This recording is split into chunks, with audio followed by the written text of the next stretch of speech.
To be a curator for a festival was a crime I had not yet committed. It's a pretty good little festival. I wouldn't be surprised if I end up doing others.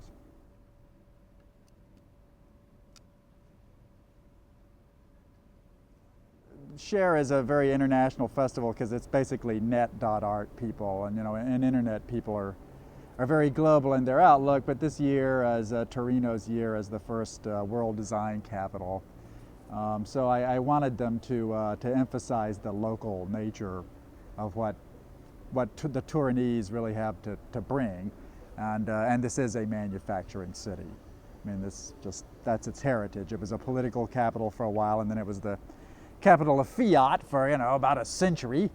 And there's a lot of top-end production capacity here. Some of it's being well used. Some of it is somewhat idle.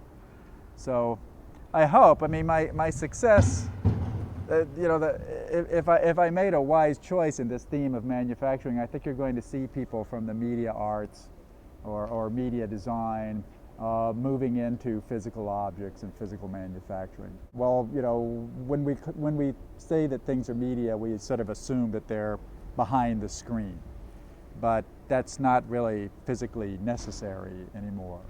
You can see people who have started as video jockeys who have now moved into three-dimensional digital manufacturing, and it's the same skill set. Oh, I would predict you're going to have more definitional trouble rather than less.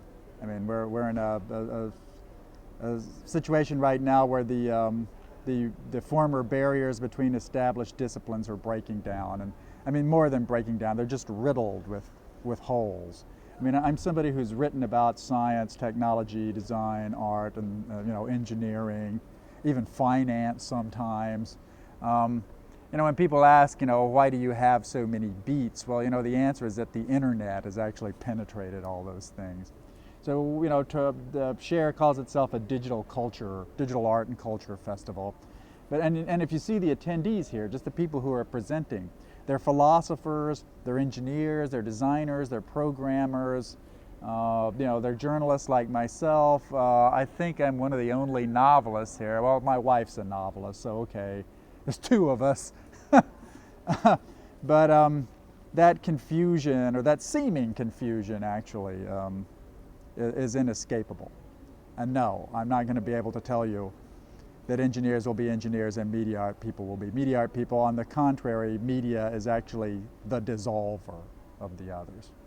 Well, if you hang out in the conceptual art world or in the design world, you'll find people really sweating and fretting over this a lot. But I don't find it that problematic. I mean, when is something design and when is something art? It's like, once I went to the Guggenheim Museum and they were having a retrospective show on Frank Gehry, who, as you may know, built the Guggenheim Museum. And he also makes chairs. So you go into a room and there's like a glass vitrine and it has a Frank Gehry chair in it. Sort of the date that the chair was made. It's like Frank's enormous chair, and then you go to the coffee shop and the same chairs are there, and people are just sitting in them drinking coffee, right?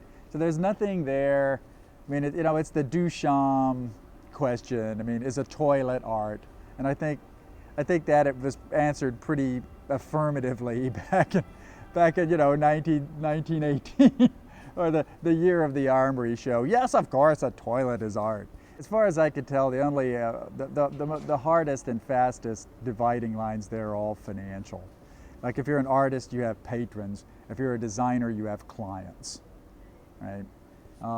But somebody's paying, and what are they paying for? If you're an artist, you're doing it first, then you try to sell it. If you're a designer, somebody says, we need, a new bumper for the Fiat, and you're like, really? I've never worked in cars. That would be great.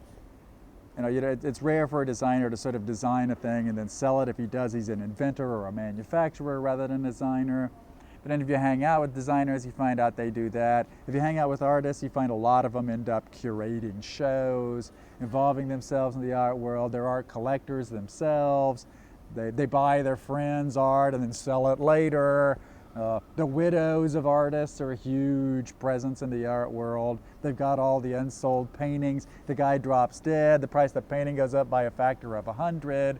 collectors are a big scene in the art world. They've got, I'm a banker, I bought 100 paintings, 90 of them are crap, but 10 of them are like fantastic by guys who turned out to be famous.